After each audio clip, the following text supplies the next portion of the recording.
I think the most important part of giving is acknowledging that it was never mine to begin with. If we believe that God gives it to us, then some measure of that control needs to be in His hands, not ours.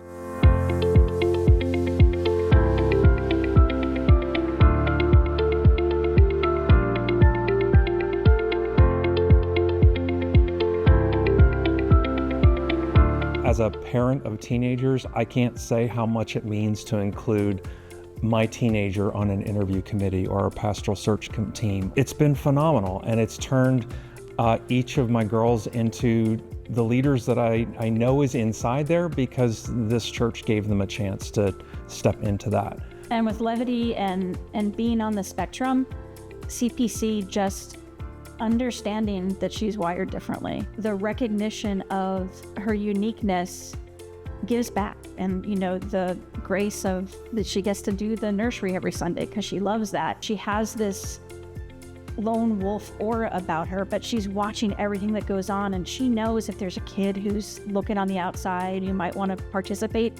And she just knows and goes up and brings them in to get them to do things. And you see those glimmers of how God is using them, and it's because of this place. Trinity's been volunteering at the law clinic to translate for people putting in applications for asylum. She's encountered the world and both evil and pain and growth and the good that this church is, and she's wrestling with that. I can't imagine a better place where I'd want my teenager to grow up, but with that experience. It's been a pretty amazing blessing.